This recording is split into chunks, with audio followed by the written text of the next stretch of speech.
Welcome back, everyone. Laure here, and joining me right now is Youngbuck before the game of Fnatic versus Rogue. Thank you very much for joining me. You had interesting roster swaps, if I may say it. So talk me through the decision of putting Nemesis on the bot lane and Magic Felix mid lane.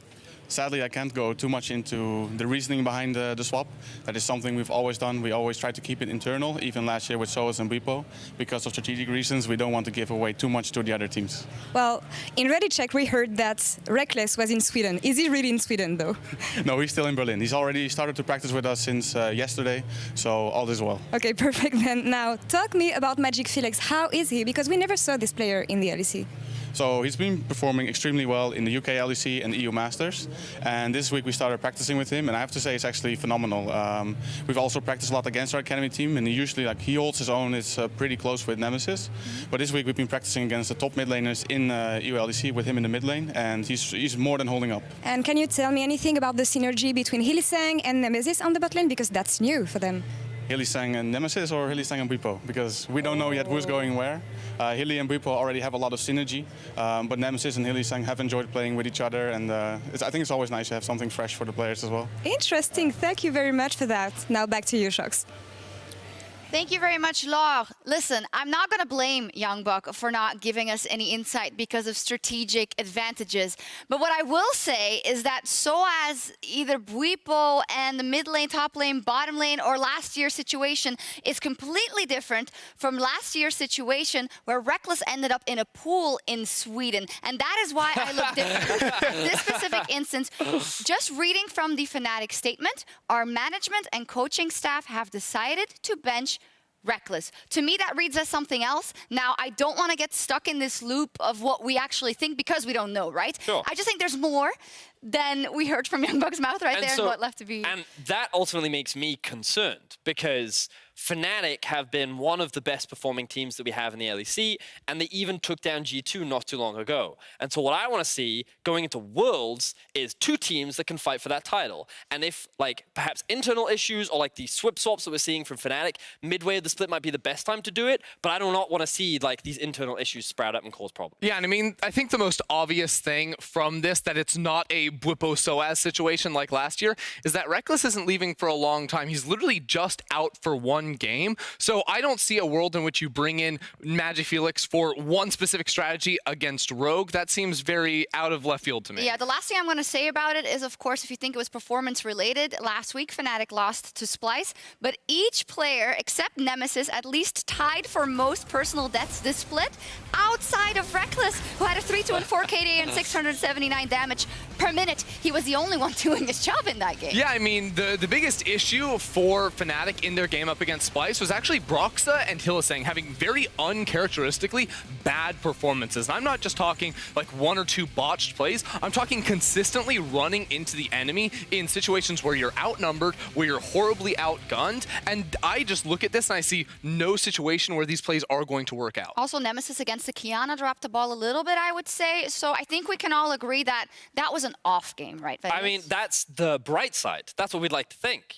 because many people would give them the benefit of the doubt because literally the day before, Broxa was 4-0 on Lee Sin by 10 minutes into the game. And that is the Broxa we're used to seeing, and this is the Fnatic we're used to seeing. What this suggests to me is that if Fnatic do not get an early game lead through Broxa and Hylissang successfully working together, then this team might not be able to get an early game lead at all. Those are all questions, and I think we have a lot of questions and mysteries as to why this change happened and what they are focusing on. But at the end of the day, Magic Felix is in. Who is this guy, Ender? Well, he's a long-time challenger player. He's been in the scene for a long, long time. I think what most people remember him for is Reddit posts that praise him for holding 5 accounts in the top 20 of Challenger. I believe this was in 2018, but he's been a household name for a very long time. He's also a young guy, 19 from Sweden. So even though he has been eligible to play in the LEC for a couple of years, he's still a very, very new player to the stage, and he's finally getting his chance to break out of the regional scene and onto the big one. And he's playing the meta, Vedius. He certainly is. You can see that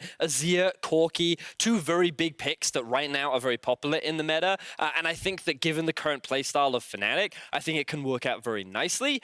We'll see how his synergy with Broxah is, though, or whether Broxah will just choose to focus his attention up towards Bwipo moving into this game. Yeah, and I mean, as far as champion pool is concerned, it's not like Azir and Corki are recent pickups for Magifelix. He is a player, I think, similar to Larson in a way, where he actually likes to play a lot of these control-style mages, so the Azir and the Corki very much fit into his wheelhouse, and that's what we can expect him to be piloting today. Yeah, we're almost heading into that game. I do want to talk about Rogue just a little bit because they have been showing signs of improvement, I would say, as of late. Just last week, they beat Origin. They had the second best early game they had all split. What is kind of going better for them, you think, Verius? So I feel like the team overall has shown significant improvement. And one of the things that Ender and I were joking about coming into today was that it feels like Inspired seems to have this great read and perception on the current state of the map and how to react. And this is a really valuable trait to have in such a young jungler, where the team doesn't snowball early game, but they do a great job of converting the map into their favor. So with all of that, all the information about Fnatic and the up and up of Rogue, Ender, what are the chances of Rogue upsetting and beating Fnatic? I think it's possible because we just haven't seen this roster coming through from Fnatic, but the better choice in terms of predictions, I'm going Fnatic. I think this is a more reliable team overall. There is a chance of upset, but ultimately at the end of the day, I gotta go Fnatic. Okay, well, this reconfigured Fnatic lineup face a tough challenge against a Rogue on the rise. Let's see who takes the win. Thank you, Shox. I'm Dracos. This is Frosk. I like the wave. It was a nice balance. You were making me pose very dramatically leading into this. What people can't see is that in your orange suit, your shoes. Can you get your shoe on the table?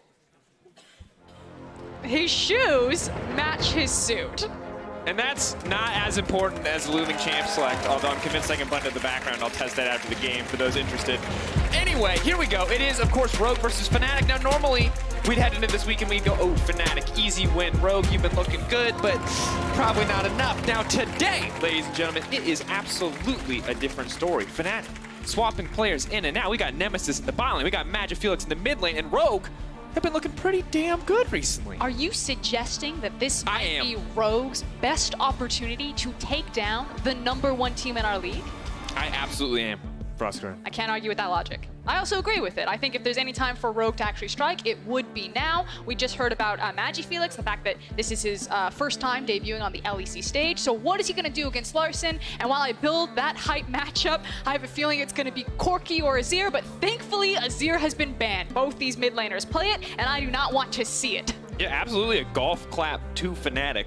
Champion has been dominating the mid lane meta. Not the most exciting to watch, but of course, dominating for good reason. Incredibly powerful. The Aatrox ban targeted at Bwipo on the opposite side. Rise 2, a champion that people have talked about still being good despite the most recent set of changes, but just has not seen that much play. One of the champions that has fallen through the draft phase so far, though, is the Karma. Never mind. I was going to be like, that would instantly be the snap lock for blue side, but Fnatic like, no Karma today. Now see what the first pick is. Of course, a lot of potential options up and available.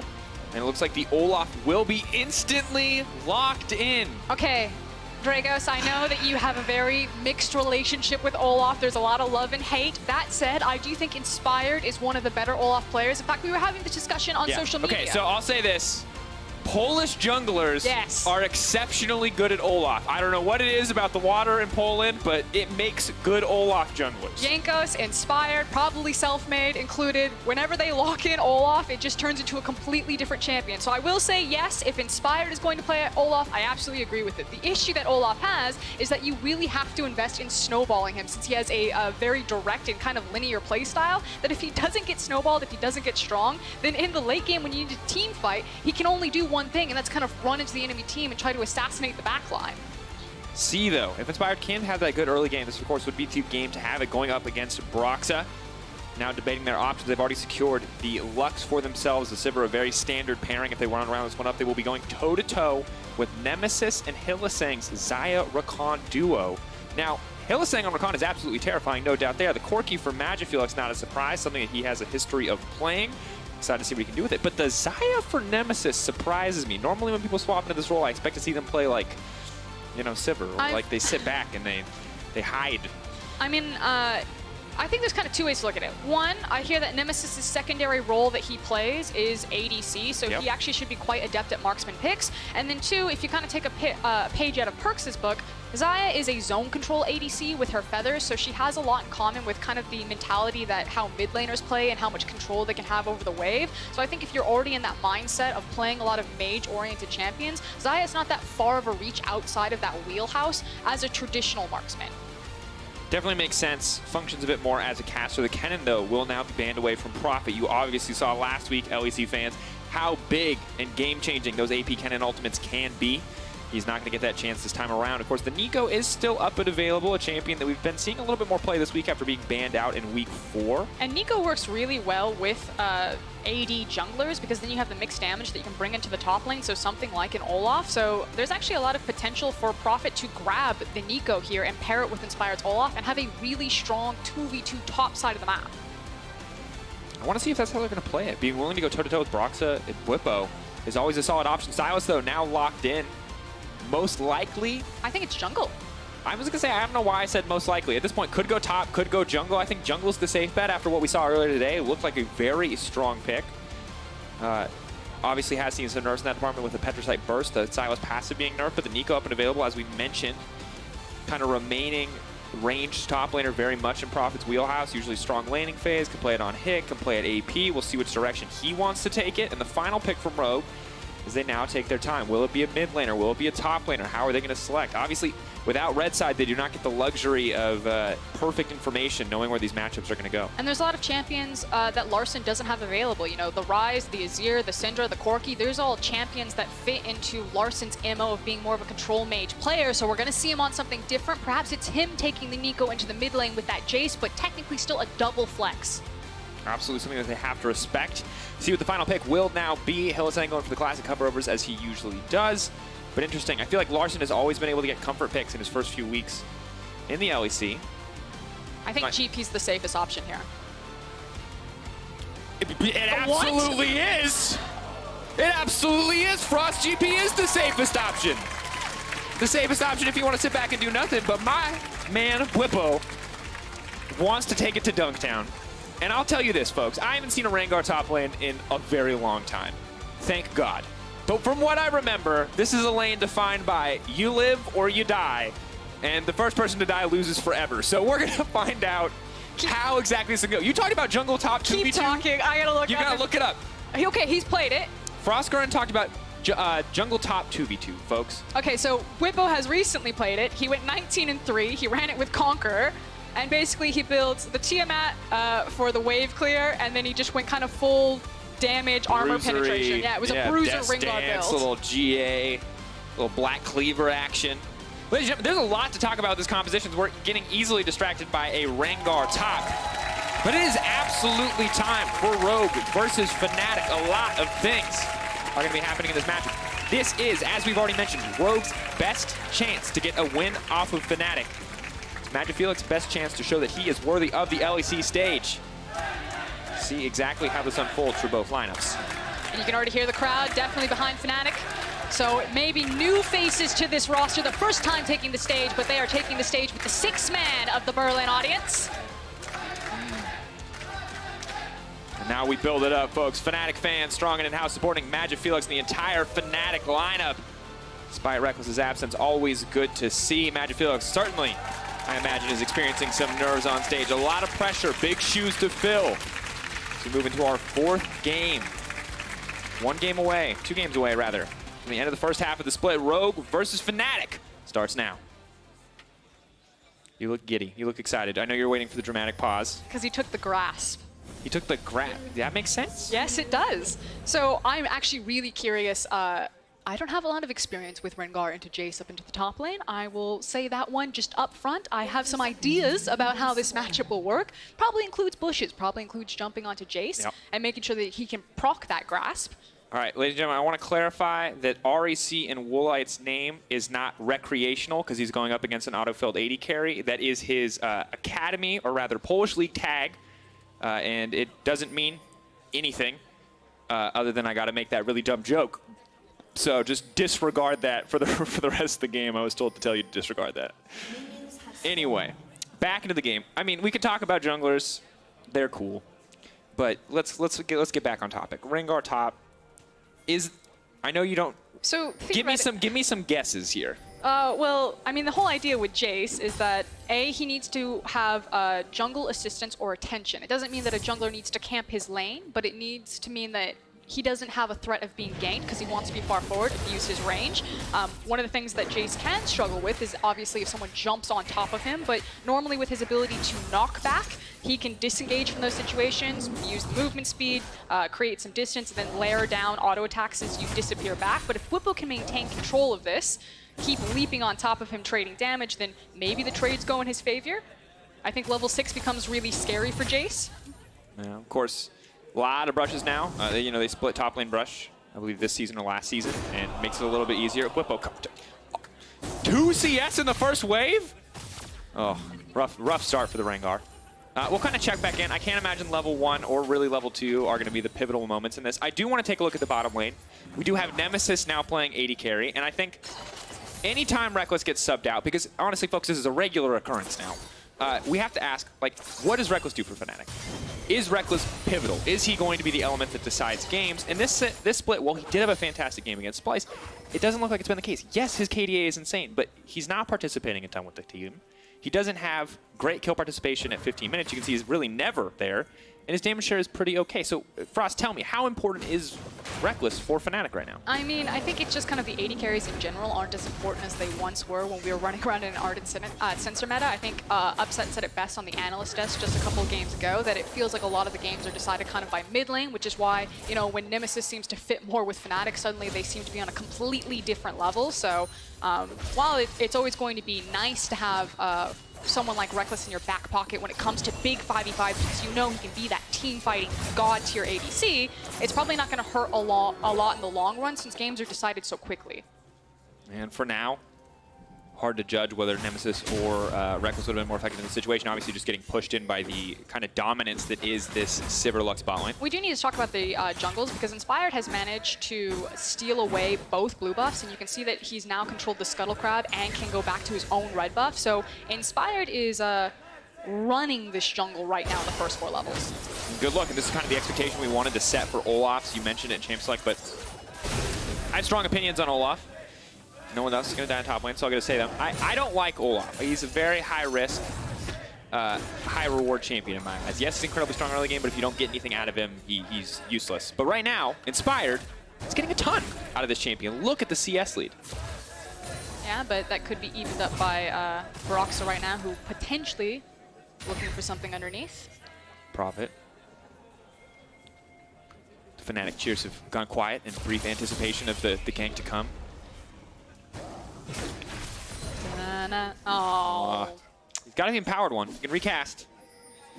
Ferocity. Broxah is really committed to this gank.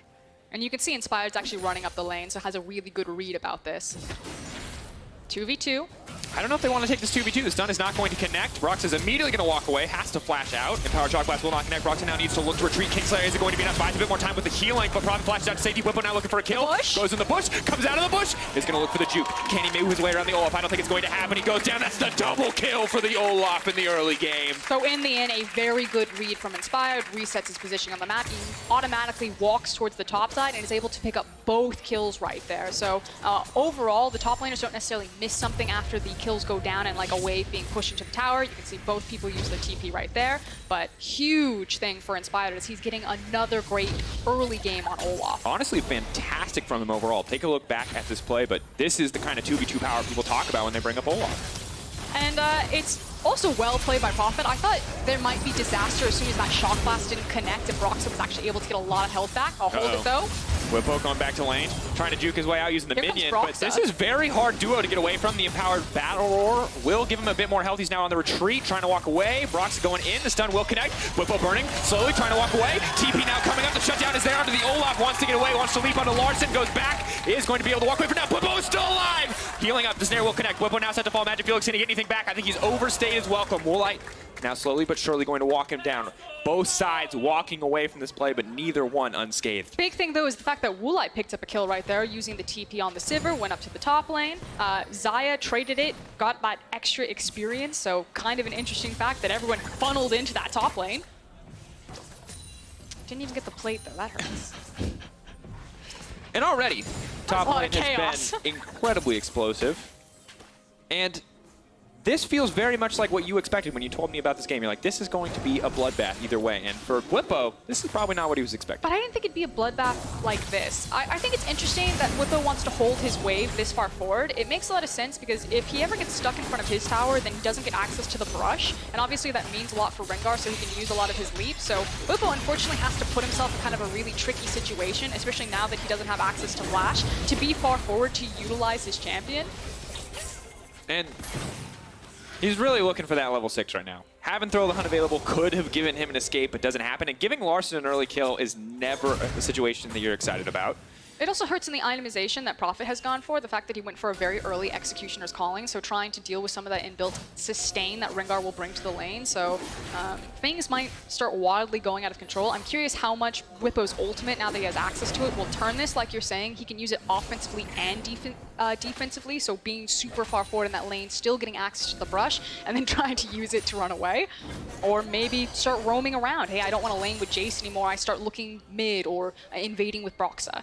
And I've definitely got my eyes on it because, you know, we're very used to seeing Rengar in the jungle role, and historically he's an excellent pick at punishing split pushers. But when he's splenishing them, yes, that's absolutely. actually accurate. But I'm not sure exactly how it's going to work as a top laner when he needs a lot more resources, when he's not able to hide in the jungle. So something to keep our eyes on, as Inspired is now moving down to the bottom side of the map. Woolite with the level 6, Vander shortly on the way. A lot of potential damage here.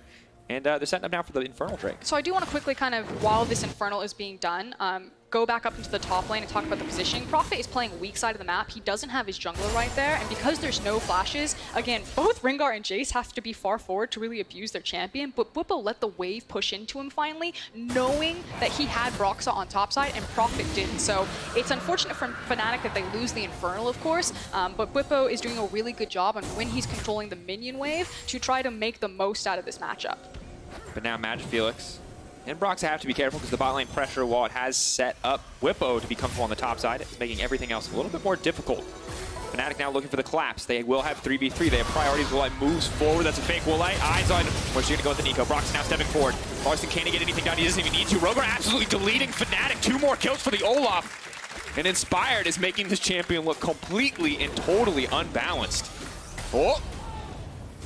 Clincher, but will be able to walk away in that exchange. I mean, it's going to get that much easier now that Inspired is 4-1-2, very powerful in this Olaf. But you saw Broxah didn't even get, I think, the Lux ultimate off. He just died in mid-animation cast. Yeah, I like this call from Fnatic. Like, there's no dragon. We don't like what's happening on the bot lane. Let's swap it, try to find tempo elsewhere on the map, and try to break something open. And Nemesis, despite inexperience in the role, is saying, I will solo go bot. Happy to do it. Is going to be a difficult task surviving up against Lux. Of course, if he tanks a single binding, it's going to be instant ult force, and another one after that will be death. Has to give it the respect. Ulti now coming in for Bwipo. 3 stacks, going to look for 4, is going to land the chains. Just going to be the retreat from Prophet, though. Hylissang can now step forward, is going to not get the knockup, and now Hylissang's actually in trouble. Prophet, no mana means that can't get punished. So the execution, very questionable there, but I did like the idea using the Rengar ultimate to gap close, and then as you're leaping to make sure that you can connect with the root and trying to set up for Hilly. Unfortunately, Hilly was just too far back to follow up on CC. And this obviously a very scattered play. And you can see they're trying to focus down one target, but Broxah, it's hard to go in first as a Sylas in that scenario against a spell-shielded champion. And I'm kind of curious what the cons were for Fnatic there. Maybe Hilly just thought that he had a pick, but you know, there's no dragon to fight over. You didn't have perfect information about what was going to happen there, so kind of a head-scratcher in terms of plays there from Fnatic that Rogue rightfully punished. Broxah is not strong right now, so they have to be very careful about considering him a damage set. And Sylas, of course, is a melee mage. He's either strong, which means he's tanky, he's hard to kill, he does a lot of damage, or he's weak and he just kind of needs to chill. And that's very much of the situation that Broxah's in. Bwipo continuously using the Rengar passive to dodge out on skill shots, but has to be careful if he gets too cheeky here, it might cost him.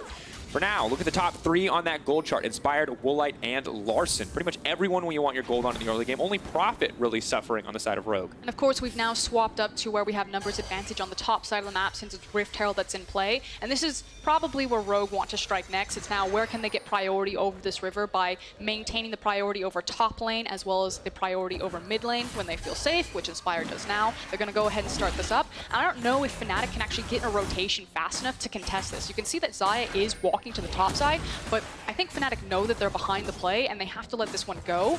I say that though, Hilly's approaching. Xayah is really far away and Brox is not in position at all. Good highlight observers. Hill saying, I don't know exactly. I don't think there's anything here, Hilly. TP down to the bot lane. Hill saying we'll just walk away. I guess just trying to put a little fear in them, make sure they commit a few more members to secure it. But that is Herald uncontested, a 2K gold lead, a Infernal Drake, and 6 kills to 2. At this point, it might be one more as Magic Felix is now caught out. Larson looking for the follow-up. Snare already used. The flash forward. Vanda's going to hit it. And there you go. Magic Felix deleted in the mid lane. Very well done from Vander right there. I thought that he might be able to walk it off when the root didn't connect from Nico. Meanwhile, the Rift Herald now being used up into the top side. We'll now push forward. Bwipo trying to get something back at the bottom side. We'll be able to grab a few plates, but instantly, plate and a half given over to the side of Rogue.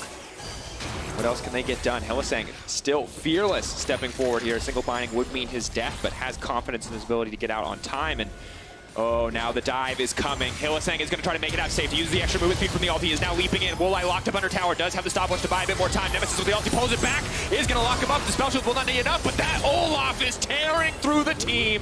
Vander will not find the binding. They're backing off now. Rogue have gotten the kill, but Brox is now looking to punish. What ulti can he steal? The Jace is not going to be what he needs whatsoever. Here's Hilly.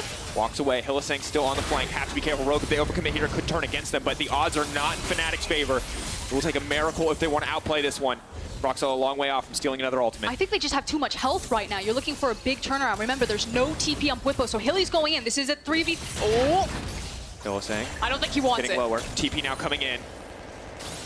Nemesis coming back to the top lane. Hylissang if he can find an engage here, but Rogue pull off at the perfect time. And meanwhile, check out bottom. Sivir is chasing down Bwipo, forcing the ultimate out of Rengar. Is going to go back in, tries to get the kill here, goes back into the bush. No, freeze frame, goes back in, not enough! Brings it back on the boomerang blade, and Woolite outplaying mechanically up against Bwipo. And meanwhile, Rogue then win the skirmish up into the top side. Half the wave behind them are continuing to shove into Fnatic's top side. 5K gold lead building for Rogue. It's only going to get bigger as this tower falls. Tower plates are not even down yet. And this is looking uncomfortably familiar to that G2 Excel game that we witnessed moments ago. This is absolute dominance, folks. And I know if you're a Fnatic fan that hurts to hear, but Fnatic are getting destroyed right now.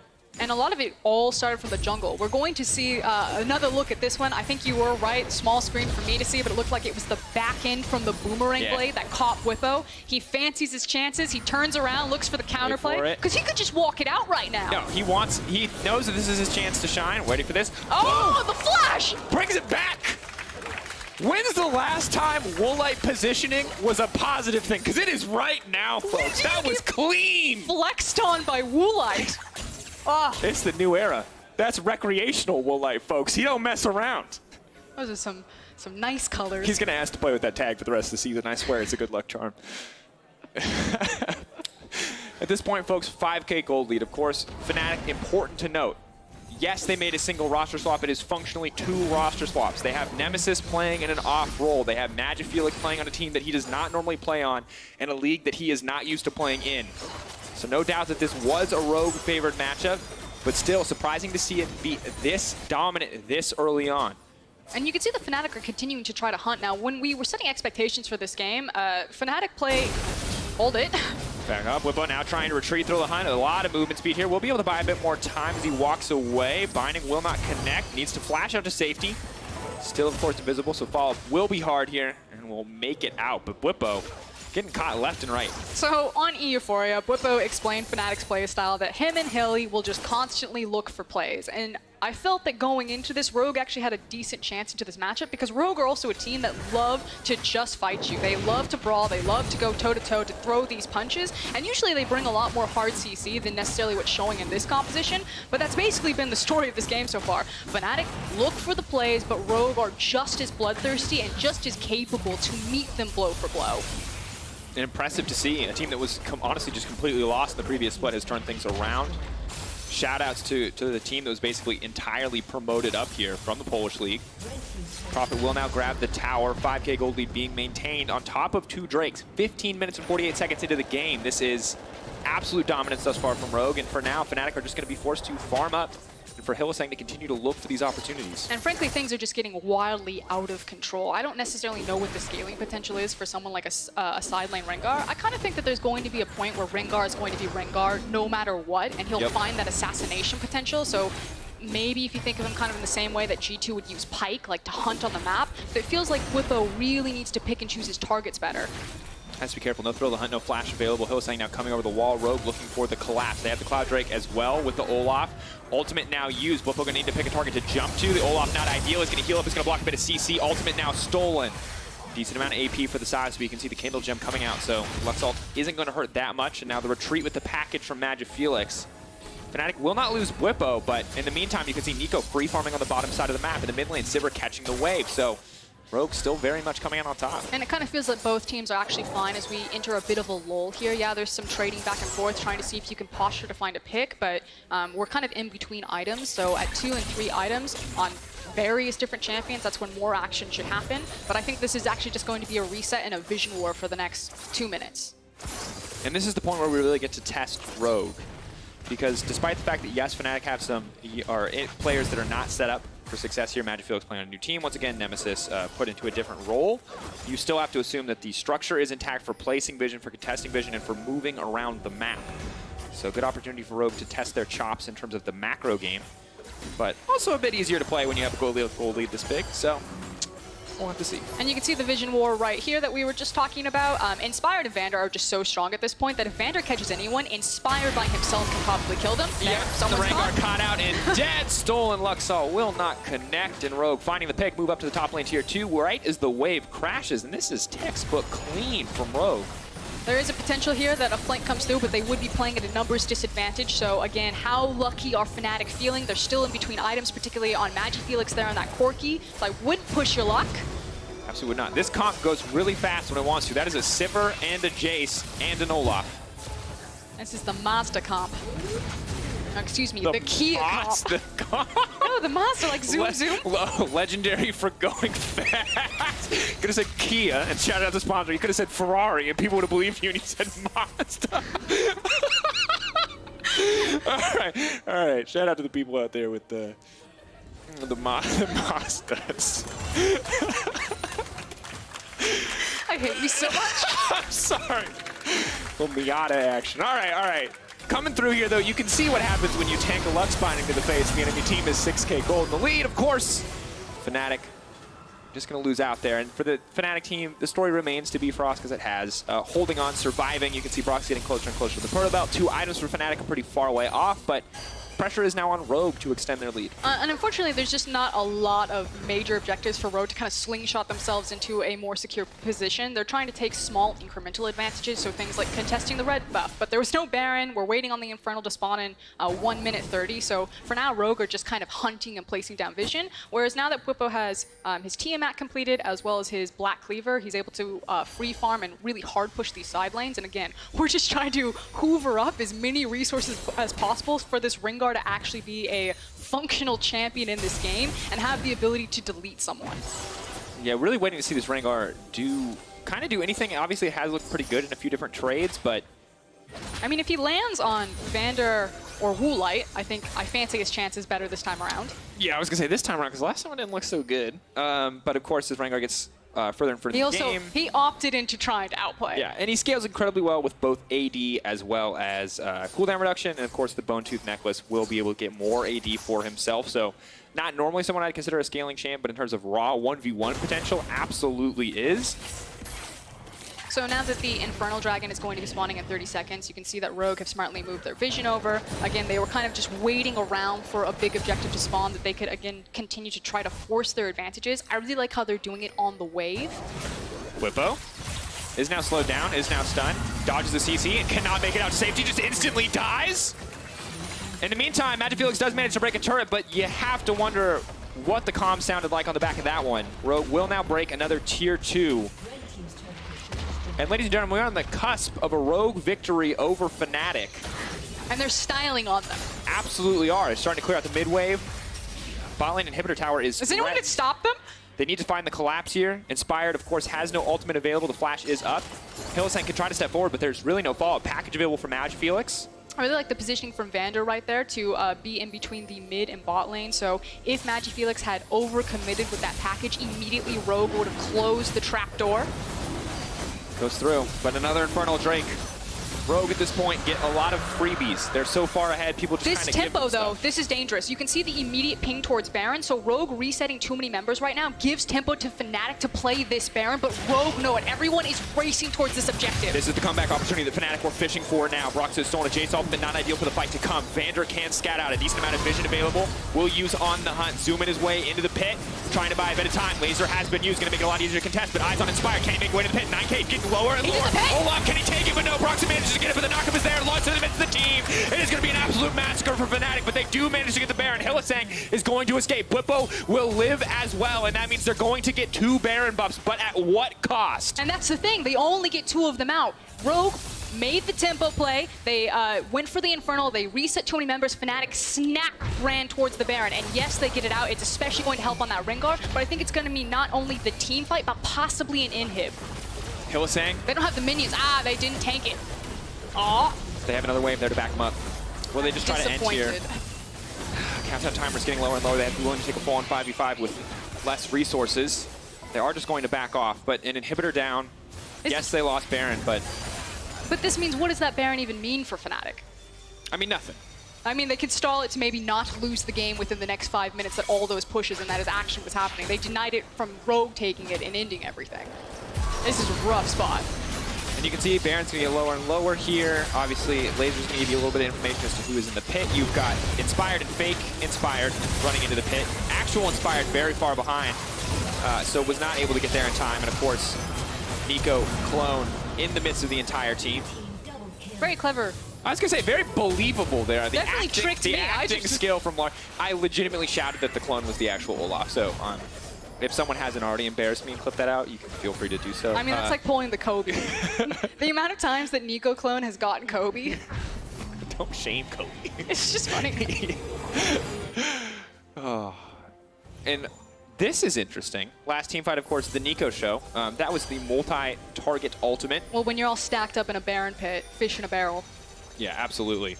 And really, for the Lux and the Nico, if they want to start sieging, it will feel like fish in a barrel. So if Fnatic can use this this Baron, and particularly denying Rogue from themselves acquiring the Baron to stall out a little bit, get closer to some of these items, you can see that Xayah working on the last crit item, the Infinity Edge. Corki now has his Trinity Force and his Infinity Edge, so Fnatic are inching closer to these power spikes they definitely need. Their team fight can still be exceptionally strong, but they need to survive this initial push. A single mistake, though, and Rogue will end the game.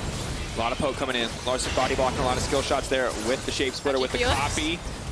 And not a lot of damage coming out from Vander at this point in the game. Does charge up, means he has a heal there on the back of that Athene's Unholy Grail, and Rogue going to back off. This is the point where it does get a bit harder. This is the time that Fnatic bought themselves when they did successfully secure that Baron. But Bwipo, Not again. is he going to throw it all away? Here comes the Mazda now running for his life. Does get locked up, and that's not what you want to see. Vroom, vroom. Woolite on a rampage. I don't know if you've ever seen a Miata on the open road. That's basically what it looks like. It doesn't go very far. Very unsafe vehicles. They don't have roll cages. It doesn't. It's not about cars. It's about Broxa, not Broxa. Bwipo getting caught out once again. And this is exactly what Rogue wanted. They were looking for an opportunity. Fnatic had bought themselves time, and that time is now running short. 21 seconds left on a stolen Baron buff. Will make it a bit easier to clear the waves for now.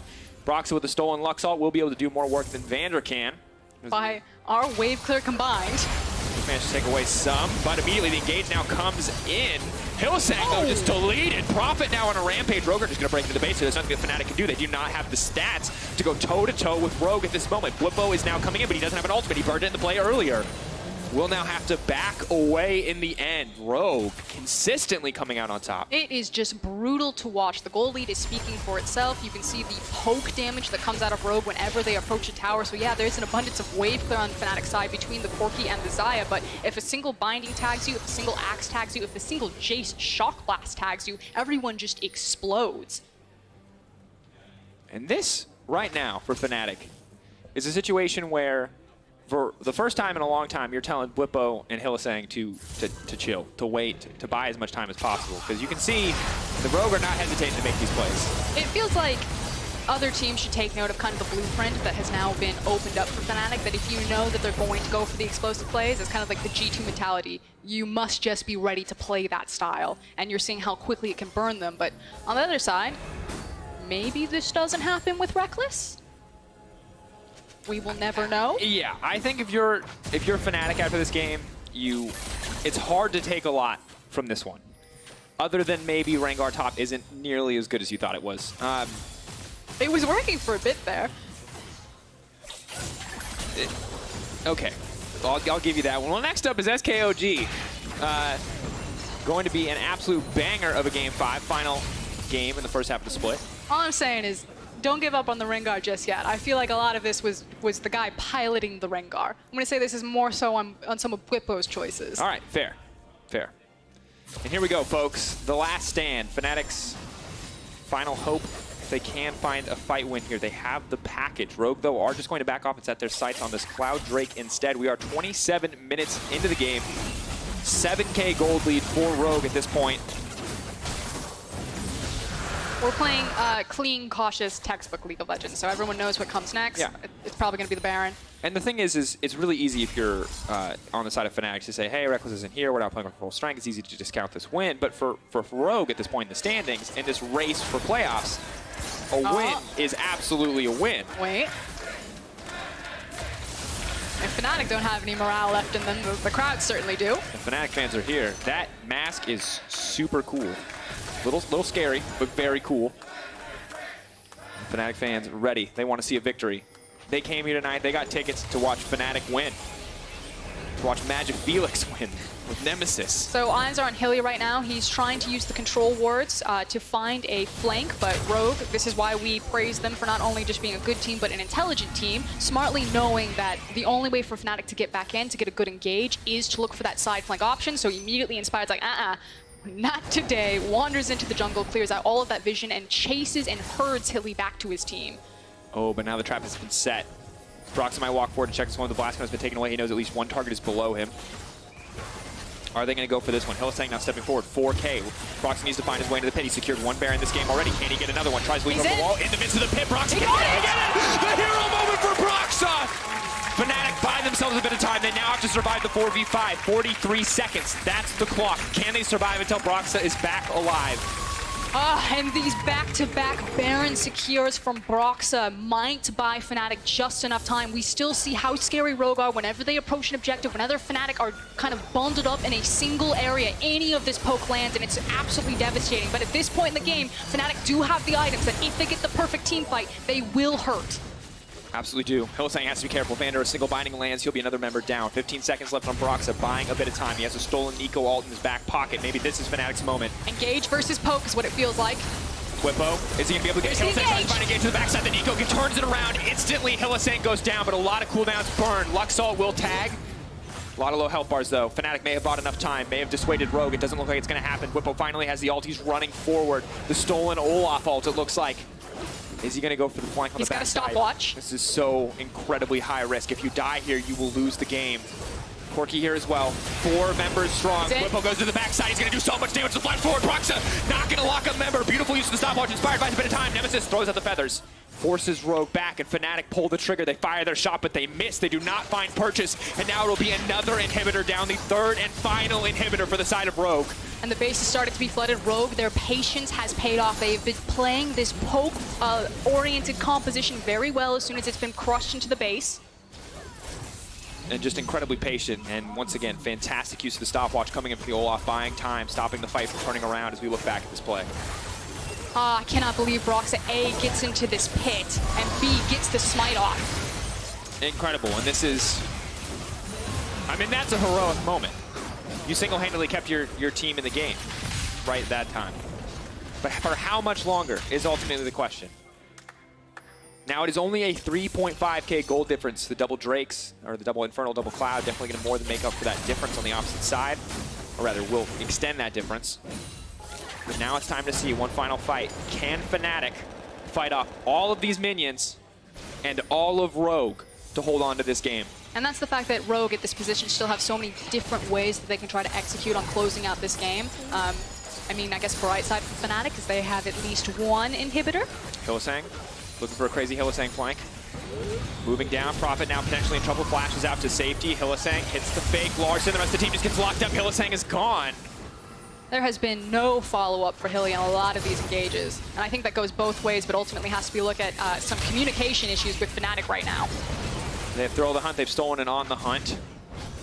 But it doesn't look like they're going to be hunting anybody at this rate. Rogue will break the inhibitor.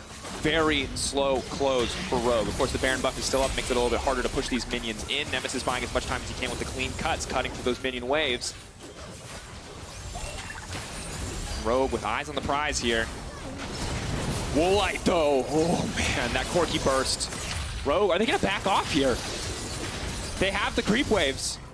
They absolutely do not want to risk anything in this game. You can tell they are hesitating in this moment. The binding will land on Whippo, but there is no follow-up this time around. Now retreating, and Fnatic are starting to gain a bit more confidence. They saw Rogue hesitate. They smell a bit of blood in the water. Maybe this is their opportunity to find and engage. Stolen Throw the Hunt is up and available. Larson off to the side. It's a fake. 5 members. Here comes the package. This is going to be massive. On the Hunt has now been used. Broxa holds his. Doesn't want to use it. Happy just to get the cooldown. Backing up. Infernal Drake instead in the eyes of Fnatic. This Whipple now coming in. It feels disorganized from the side of Fnatic. They need a decisive moment here. Hylissang, if he steps forward, will get deleted if there's no follow-up. Broxa has the stolen Olaf instead. Whipple leaps into the middle of the team. Hylissang trying to buy a bit of time and just instantly dies. But where's the GA? He will resurrect. Now the stolen Olaf comes in the middle. The flash away, though. The laser comes in. Magic Felix says this is my time to shine. Larson, no. Cutting through the entire team. Rogue returning the fight. Whipple is fighting a clone. He's been juked and he can't get anything else. Broxa is down. That's 3 members dead. Eyes on the teleports on the side of Rogue. They have 1 for Larson. They're just going to they might move into the base. They are going to back off. But holding on for now. That's Larson's TP on the top side of the map. Eyes on Larson. Can he do it? Another TP back from Fnatic. The rest of Rogue barreling down the bottom side. This would be a miraculous hold. I do not think Fnatic can do it. Larson going for a bit more. Rest of the team moving forward, looking into the base. What else can they get? This is just going to be it for Oscar. And after all of that, the final fight, anticlimactic, not quite what Fnatic were looking for. And Rogue now stepping forward. TSM versus Rogue debate ended. Rogue versus Fnatic debate ended. Rogue will find the win.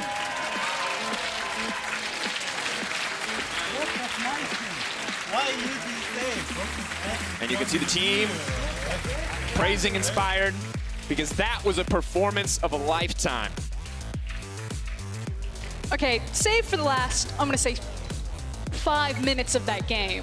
Because I think anticlimactic really summed it up as the teams were just kind of eyeing each other, figuring out how they're going to engage. Credit to Rogue, holding their flanks, working their way through those team fights. You could tell that Fnatic kept trying to figure out how to strike them, where to attack them, but could never quite find the purchase. I thought for sure that Magic Felix had gotten a good flank on that Corki in the last fight. I hope we get a chance to see it, but for whatever reason, I'd have to take another look, but he got zoned out. The damage just didn't come through.